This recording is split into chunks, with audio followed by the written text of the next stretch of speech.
बिस्मिल्लाहिर्रहमानिर्रहीम। अस्सलाम वालेकुम स्टूडेंट्स, आज हम अपना यूनिट नंबर 3 जो है वो स्टार्ट करने जा रहे हैं। दो चैप्टर हमने अपने कंप्लीट कर लिए थे, तो आज हम यूनिट 3 को स्टार्ट करते हैं। तो हर यूनिट में हम सेक्शन ए में जो है वो फंक्शन पढ़ते हैं। तो इस यूनिट में जो फंक्शन है हमारे पास वो है जी एग्रीइंग एंड डिसएग्रीइंग। यानी अब दो कंडीशंस होती हैं। अगर आपको कोई बात बताता है, कोई न्यूज़ देता है, तो उसकी दो कंडीशंस हो सकती हैं। या तो आप उससे एग्री हैं या फिर आप उससे डिसएग्री हैं। एग्री का मतलब ये है कि आप उससे मुत्तफिक हैं, उससे इत्तफाक करते हैं, यानी जो बात आपको वो बता रहा है वो ठीक बता रहा है, दुरुस्त बता रहा है। डिसएग्रीइंग का मतलब ये है कि आप उस बात से एग्री नहीं करते, आप उससे इत्तफाक नहीं करते। मतलब जो वो बात कर रहा है वो गलत कर रहा है, आप उससे इत्तफाक नहीं करते। तो ये दो कंडीशंस हो सकती हैं। फॉर एग्ज़ाम्पल मैं अब इसकी एक मिसाल देता हूँ कि आपको कोई बंदा आकर कहता है जी महंगाई जो है वो अच्छी चीज़ नहीं है, उससे गरीबों का नुकसान होता है, उन पर बर्डन आ जाता है, कर्ज़ आ जाता है। तो आप क्या करेंगे? आप उस बात से एग्री होंगे। आप कहेंगे कि जी वाकई ये बंदा जो है वो दुरुस्त बात कर रहा है कि वाकई महंगाई नहीं होनी चाहिए, उससे गरीबों पर नुकसान पड़ता है। तो इसका मतलब है आप उसकी बात से एग्री हैं, आप इत्तफाक करते हैं कि ये बात ठीक कर रहा है। या फिर डिसएग्री किस तरह हो सकते हैं कि आपको कोई बंदा कहता है आकर जी डॉलर की कीमत जो है वो ऊपर जा रही है, तो अच्छा हो रहा है, जो ओवरसीज़ पाकिस्तानी हैं उनके लिए कमाई का ज़रिया बन रहा है। तो फिर आप जो हैं वो इससे डिसएग्री होंगे। आप कहेंगे ये तो नॉनसेंस बात कर रहा है, गलत बात कर रहा है कि डॉलर ऊपर जाएगा तो हमारे मुल्क को तो नुकसान पहुंचेगा। तो इस लिहाज से आप उस बात से जो है वो गैर मुत्तफ़िक होंगे, मतलब वो बात जो है वो ठीक नहीं कर रहा। तो इसका मतलब है आप उसकी बात से डिसएग्री हैं। तो ये दो कंडीशंस हैं एग्रीइंग और डिसएग्रीइंग की। तो आपके पेपर में जो है इस का क्वेश्चन इंशाल्लाह ज़रूर आएगा, क्योंकि इस सेक्शन में से अक्सर क्वेश्चन जो है वो आता होता है। और सवाल किस तरह आता है कि वो 5 सेंटेंसेस आपको दे देगा, 5 या 10 सेंटेंसेस दे देगा और कहेगा कि आप इसकी एग्रीइंग और डिसएग्रीइंग जो है ना वो कंडीशंस लिखो। या जस्ट वो एग्रीइंग भी अकेला भी पूछ सकता है, या फिर एग्रीइंग एंड डिसएग्रीइंग दोनों इकट्ठे भी पूछ सकता है।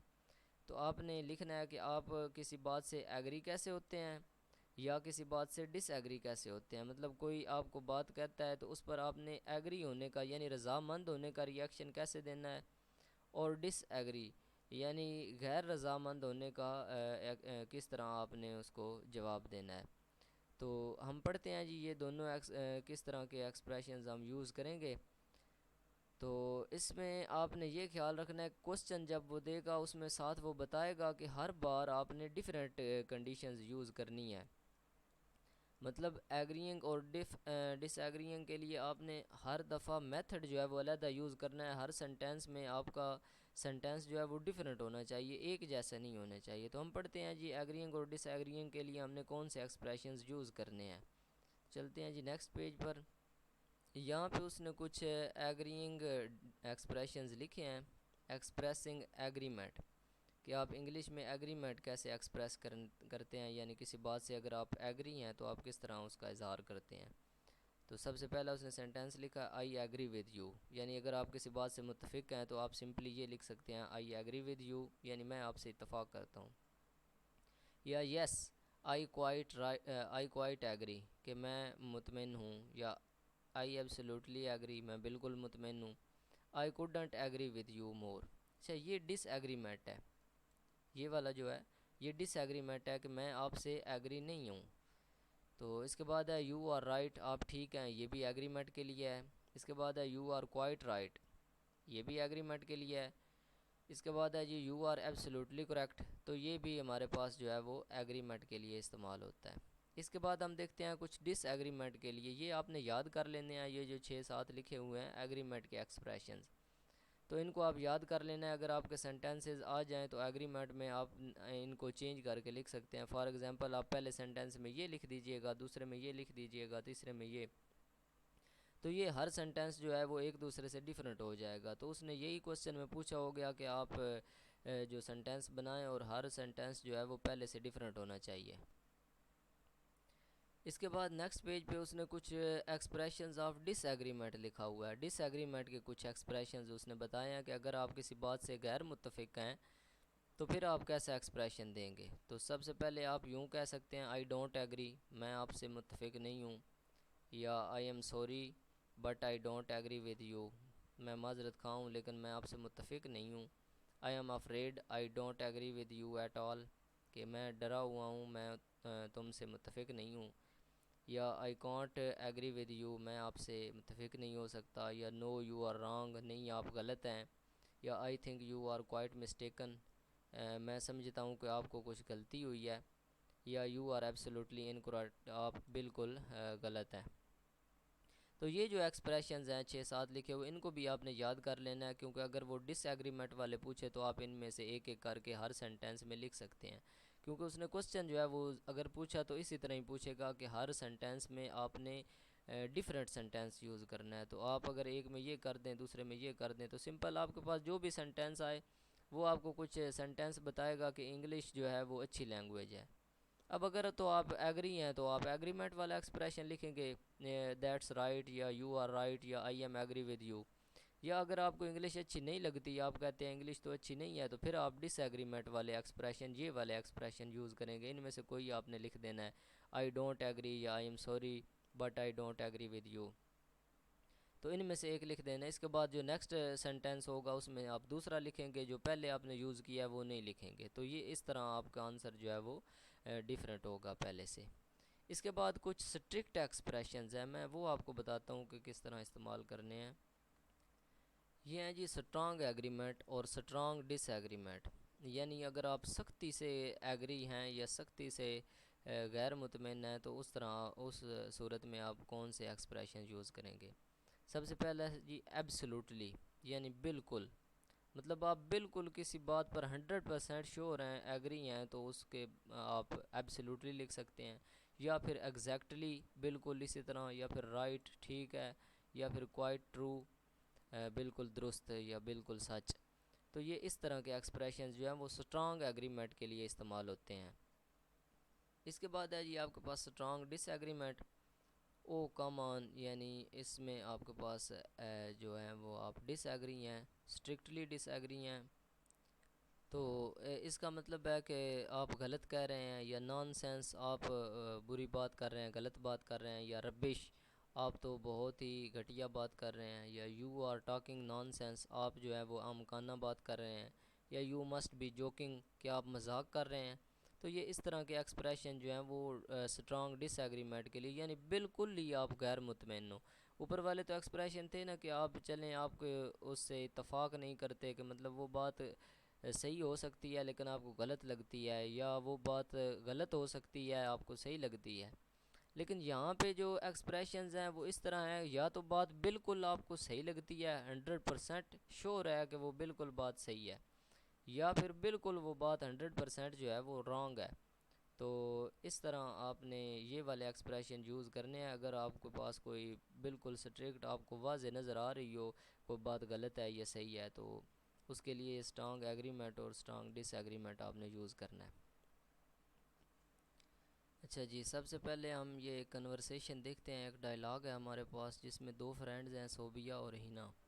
तो वो कह रहा है इनके दरमियान जो कन्वर्सेशन है इसको आप रीड करें और देखें जी। सोबिया जो भी बात करती है तो सोबिया जो भी बात करती है तो हिना जो है वो इससे एग्री होती है, मुत्तफिक होती है हर बात से। तो आप देखें वो कौन कौन से एक्सप्रेशन कैसे कैसे यूज़ करती है तो आपको समझ आ जाएगी। सोबिया कहती है जी, is not it fun to watch TV these days. वो कह रही है कि इन दिनों में टीवी देखना जो है वो फ़न है, क्या फ़न नहीं है। So many channels and such a variety of interesting programs, इस पर बहुत सारे चैनल्स हैं और बहुत सारे प्रोग्राम जो हैं दिलचस्प प्रोग्राम हैं। तो हिना पॉज, यानी वो स्टॉप करती है, जो चीज़ चल रही होती है रुकती है। Yes you are absolutely right. अब देखें ये एक एक्सप्रेशन ऑफ एग्रीमेंट है। एग्रीमेंट के लिए उसने कहा है कि जी हाँ आप बिल्कुल दुरुस्त कह रही हैं। Yes you are absolutely right, जी हाँ आप बिल्कुल ठीक हैं। I also like to watch T V these days, मैं खुद इन दिनों में टीवी जो है वो देखना पसंद करती हूँ। सो मैनी इंटरेस्टिंग प्रोग्राम्स, बहुत सारे जो हैं वो दिलचस्प प्रोग्राम होते हैं। तो आप सिंपली ये भी लिख सकते हैं yes you are absolutely right. इसके बाद अगर आप आगे फ़िक्रे का हिस्सा थोड़ा सा बना सकते हो कि आप क्यों एग्री हैं, वजह बता सकते हो तो बता दें। अगर अदरवाइज़ आपको अगर नहीं आती तो फिर आप यहाँ तक छोड़ दें, जो एक्सप्रेशन ऑफ एग्रीमेंट है यूज़ करके आगे छोड़ दें, आप फुल स्टॉप लगा दें तो आपको नंबर मिल जाएंगे। लेकिन बेहतर यही है कि अगर आपको उसकी वजह भी याद रह जाए या वजह जहन में आ जाए तो वो आप ज़रूर लिखिएगा कि आप उस बात से एग्री क्यों हैं। तो वो कह रही है कि मैं खुद इन दिनों में टीवी देखती हूँ क्योंकि बहुत सारे दिलचस्प प्रोग्राम्स होते हैं। इसके बाद सोबिया जो है वो नेक्स्ट बात करती है, you must have notice the topics in discussion programs. वो कह रही है कि प्रोग्राम्स के अंदर जो टॉपिक्स होते हैं जिन पर बहस की जाती है, आपने वो नोटिस किए हैं। एंड टॉक शोज़ या टॉक शोज़ के अंदर they are now discussing all kinds of topics that we never ever imagined will be discussed so openly and publicly. वो कह रही है कि ऐसे भी टॉपिक्स होते हैं जो हमने कभी भी नहीं देखे ना सोचे, तो वो उसमें ओपनली और पब्लिकली अमूमी तौर पर उसमें जो है वो डिस्कस किए जाते हैं। इसके बाद हीना रुकती है और फिर yes I could not agree with you more. वो कह रही है कि जी हाँ, लेकिन मैं आपसे ज़्यादा एग्री जो है वो नहीं हो सकती। तो यहाँ पे उसने एक्सप्रेशन ऑफ डिसएग्रीमेंट जो है वो यूज़ किया है। I think it is a good move because people should know the realities of life and how to handle them. वो कह रही है कि ये एक अच्छा मूव है कि लोग जो हैं वो ज़िंदगी की हकीकतों के बारे में जानते हैं। These programs are quite educative also. ये जो हैं वो तफरीह के साथ साथ मालूमाती भी होते हैं, पढ़ाई के हवाले से भी इनमें मालूमात होती है। तो यहाँ पे भी उसने एक्सप्रेशन ऑफ एग्रीमेंट जो है वो यूज़ किया है। यानी उसने कहा I could not agree with you more, मैं आपसे ज़्यादा जो है वो डिसएग्री नहीं हो सकती, बल्कि मैं एग्री ही हूँ आपसे इस बात पर कि वाकई ये प्रोग्राम्स जो हैं वो एजुकेटिव होते हैं और तफरीह बख्श होते हैं। इसके बाद नीचे जो है यही पैराग्राफ मतलब यही कंटेंट उसने पेश किया और उसने कहा है कि अब जो है सोबिया की हर बात पर हीरा जो है वो डिसएग्री होती है। तो आप देखें वो डिसएग्रीइंग के लिए कौन से एक्सप्रेशन यूज़ करती है। तो वही बात जब हीरा करती है कि टीवी इन दिनों में देखना अच्छी बात है कि बहुत सारे चैनल्स और बहुत सारे दिलचस्प प्रोग्राम होते हैं, तो हिना कहती है no well I don't agree with you at all, कि मैं आपसे एग्री नहीं हूँ, मैं इस बात पर इतफ़ाक़ नहीं करती कि टीवी इन दिनों में देखना चाहिए। These channels have rather confuse the audience. इन्होंने आवाम को कन्फ्यूज़ किया होता है, ये आवाम को जो है वो तवहम में डाल देते हैं। We now don't know what to watch and how to enjoy, कि हम अब नहीं जानते कि क्या देखना चाहिए और कैसे लुत्फ़अंदोज़ होना चाहिए। There is quantity definitely but quality is missing. वो कह रही है क्वांटिटी तो है, मिकदार तो है, बहुत सारे चैनल्स हैं, लेकिन उनमें क्वालिटी जो है वो खसूसियत जो है वो नहीं है। तो इसलिए वो कह रही है मैं डिसएग्री हूँ कि ये टीवी नहीं देखना चाहिए। सोबिया कहती है you must have notice the topics in discussion. वो वही बात उसने की है कि आपने जो प्रोग्राम्स के अंदर डिस्कशन होती है जिन टॉपिक्स पर, वो आपने नोट किए हैं कि वो बहुत ही डिस्कसिंग ऑल काइंड्स, तमाम किस्में जो हैं वो तमाम टॉपिक्स जो हैं वो डिस्कस किए जाते हैं जो हम कभी सोच भी नहीं सकते।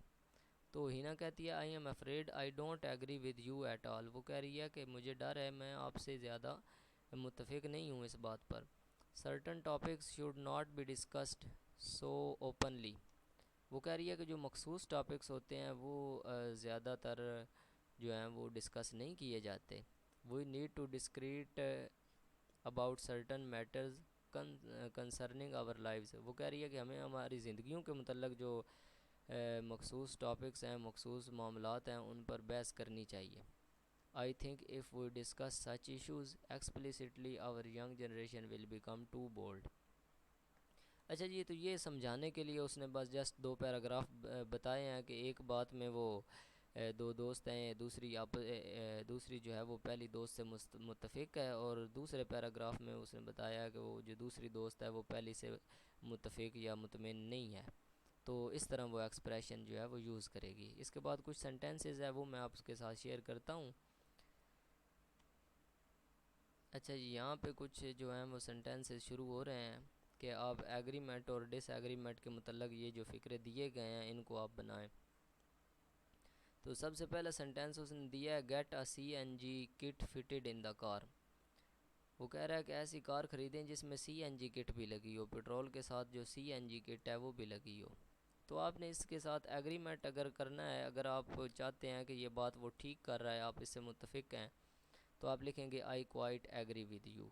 मतलब अगर आपको आगे फ़िक्रा नहीं भी आता तो आप जस्ट यहाँ तक तो लिख सकते हैं ना, क्योंकि ये जो 6-7 एक्सप्रेशन है वो आपने याद किए होंगे, तो एक एक्सप्रेशन उनमें से आप इसमें लिख देंगे। फिर वो रीज़न बता रहा है कि मैं आपसे एग्री क्यों हूँ। CNG is half the price of petrol. वो कह रहा है CNG जो है वो पेट्रोल की कीमत से आधी होती है उसकी कीमत, तो इसलिए मैं एग्री हूँ कि साथ किट लगी होनी चाहिए। एंड इज़ इन्वायरमेंटल फ्रेंडली, और वो जो है वो पोल्यूशन भी नहीं पैदा करती, आलूदगी का सबब नहीं बनती। तो आप जस्ट यहाँ तक भी लिख सकते हैं, फिर भी सेंटेंस ठीक है। आप यहाँ तक भी लिख सकते हैं अगर आपको रीज़न नहीं आती, लेकिन कोशिश करें कि एक रीज़न जो है वो ज़रूर बताएं कि आप एग्री क्यों हैं या डिसएग्री क्यों हैं। अब इसी बात को आप डिसएग्रीमेंट के सेंस में भी लिख सकते हैं कि I am not quite agree with you, या I am afraid I don't agree with you. तो इस तरह अगर उसने कहा हो कि एग्रीमेंट और डिसएग्रीमेंट दोनों लिखने हैं, तो फिर आपने हर फिक्रे के दोनों एग्रीमेंट भी बनाना है और डिसएग्रीमेंट भी बनाना है। अगर जस्ट वो आपसे एग्रीमेंट पूछे तो आपने एग्रीमेंट ही लिखना है। इसके बाद नेक्स्ट हमारा जो सेंटेंस है वो देखते हैं जी। नेक्स्ट है जी, plant more trees in the residential areas. रिहायशी इलाकों में बहुत ज़्यादा जो हैं वो दरख्त उगाएं। तो ये भी बात ठीक है, उसने एग्रीमेंट ही दिया है, यू आर क्वाइट राइट, आप जो हैं वो बिल्कुल ठीक हैं। Planting trees in residential areas makes our temperature better. वो कह रहा है कि जो रिहायशी इलाके हैं उनमें दरख्त लगाना या पौधे लगाना जो है वो हमारे माहौल को बेहतर करता है। तो यहाँ तक ही आप लिख लीजिएगा। इसके बाद है, administer polio drops to all children in the country. मुल्क में तमाम जो बच्चे हैं उनको पोलियो के कतरे जो है वो पिलाने चाहिए। तो ये भी एग्रीमेंट ही होना चाहिए, ज़ाहिर बात है, यू आर राइट, आप ठीक हैं। अगर आप डिसएग्रीमेंट लिखेंगे तो आप लिखेंगे यू आर नॉट राइट। फिर एक रीज़न लिखनी है, वो रीज़न लिख रहा है, I quite agree with you, children should be given polio drop so that they may not suffer from polio. वो कह रहा है लोगों जो बच्चे हैं उनको इसलिए कतरे पिलाने चाहिए कि वो पोलियो में मुबतला ना हो, यानी पोलियो की बीमारी से महफूज रहें। इसके बाद है जी, women should not be allowed to participate in politics. वो कह रहे हैं कि जो ख़वातीन हैं उनको सियासत में हिस्सा नहीं लेना चाहिए। तो अगर आप एग्री हैं तो आप यहाँ पे लिखेंगे यू आर क्वाइट राइट। अगर आप एग्री नहीं हैं तो फिर आप लिखेंगे कि I don't agree with you at all, मैं आपसे एग्री नहीं हूँ, मुतफिक नहीं हूँ। Women should get the same opportunities like man. वो कह रहा है कि औरतों को मर्दों के बराबर ही जो है मौके मिलने चाहिए। इसके बाद पांचवा सेंटेंस है,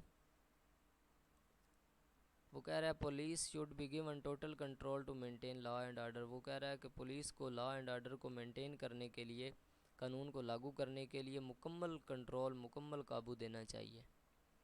तो वो कह रहा है आई एम अफ्रेड, मुझे डर है, I can't agree with you, मैं आपसे एग्री नहीं हूँ।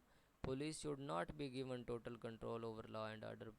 जो पुलिस है उसको तमाम अख्तियार जो है वो नहीं देना चाहिए। इसके बाद है जी, we should allow Indian films to screen in the country. हमें इंडिया की जो फ़िल्में हैं उनको अपने सिनेमा वगैरह में चलाने की इजाज़त देनी चाहिए। तो इससे भी आप डिसएग्री करें, I am sorry I don't agree with you, मैं माजरत खा हूँ, मैं आपसे एग्री नहीं हूँ। I think Indian films should not be allowed in the country. मैं समझता हूँ कि जो इंडिया की फ़िल्में हैं उनको मुल्क में नहीं चलाना चाहिए। इसके बाद नेक्स्ट है जी, juvenile offenders should be awarded serious jail terms. वो कह रहा है जो कम उम्र मुजरम होते हैं, थोड़ी उम्र वाले मुजरम, उनको भी जेल में जो है वो भेजना चाहिए। इसका डिसएग्रीमेंट है, यू आर एब्सोल्युटली रॉन्ग, आप बिल्कुल गलत हैं।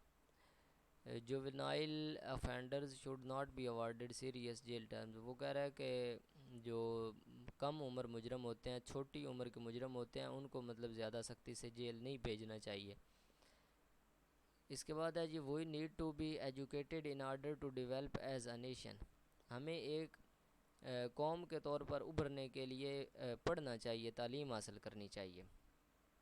तो इससे आप एग्री हो सकते हैं, yes I quite agree as only educated nations like UA. इसको आप छोड़ दें, ये वाला जो है इसको आप कैंसिल कर दें, लाइक को भी काट दें। Are making progress in the world. वो कह रहा है कि मैं आपसे एग्री हूँ, as only educated nations are making progress in the world, क्योंकि जो सिर्फ पढ़ी लिखी कौमें हैं वही दुनिया में तरक्की कर रहे हैं। इसलिए मैं आपसे एग्री हूँ कि जो हैं एक कौम को बेहतर बनाने के लिए हमें तालीम हासिल करनी चाहिए। इसके बाद है, cricket is very popular in our country. Cricket जो है वो हमारे मुल्क में बड़ी आम है, मशहूर है। तो agree, yes you say right as we see the young people playing cricket on the busy roads in our country। वो कह रहा है जी हाँ, आप बिल्कुल ठीक कह रहे हैं, क्योंकि हमने देखा है कि लोग जो है वो मसरूफ़ सड़कें जो मतलब सड़क बिज़ी हो, जिस पर बहुत ज़्यादा ट्रैफिक हो, उस पर भी लोग जो हैं वो क्रिकेट खेल रहे होते हैं। इसके बाद जी सेंटेंस जो है वो 10वां, poor construction material was used in the Margalla towers. Margalla towers जो हैं उनमें जो है वो बड़ा ही नाकस मटेरियल जो है वो इस्तेमाल किया गया। तो disagreement, no it is not true, नहीं ये गलत है। Margalla towers were smashed down due to powerful bomb blast. वो कह रहा है कि बम धमाके की वजह से मार्गला टावर जो हैं वो गिरे हैं, वगरना उनमें नाकस सामान जो है वो नहीं इस्तेमाल किया गया था। तो आपकी बात से मैं मुत्तफिक नहीं हूँ। इसके बाद है, dirty water effects our health, कि जो गंदा पानी है वो हमारी सेहत पर असरअंदाज होता है। तो इससे भी आप एग्री हो सकते हैं, yes it is quite true, dirty water causes lots of disease.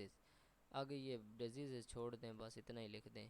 वो कह रहा है कि मैं आपसे एग्री हूँ, क्योंकि जो गंदा पानी है वो बहुत सारी बीमारियों का सबब बनता है। इसके बाद है, writing practice improves hand writing, के लिखने की जो प्रैक्टिस है वो आपकी हैंड राइटिंग को, आपकी लिखाई को बेहतर बनाती है। तो इससे भी आप एग्री हैं, एग्जैक्टली, बिल्कुल दुरुस्त। It is true as practice makes us perfect, के जो प्रैक्टिस है वो हमें मुकम्मल बनाती है। तो स्टूडेंट्स, उम्मीद है आपको समझ आ गई होगी। इस तरह आपने जो सेंटेंस आएंगे उनको आप एग्रीमेंट और डिसएग्रीमेंट में चेंज कर पाएंगे। तो जो एग्रीमेंट और डिसएग्रीमेंट के एक्सप्रेशंस हैं उनको आपने अच्छी तरह लर्न करना है, उनको आपने याद रखना है। और पेपर में जो भी क्वेश्चन आएंगे तो हर बार हर क्वेश्चन में या हर सेंटेंस में आपने मुख्तलिफ जो है वो एक्सप्रेशन यूज़ करने हैं। तो यहाँ पे अपना लेक्चर एंड करते हैं। मुलाकात होगी इंशाल्लाह नेक्स्ट लेक्चर में। अल्लाह हाफिज़, टेक केयर।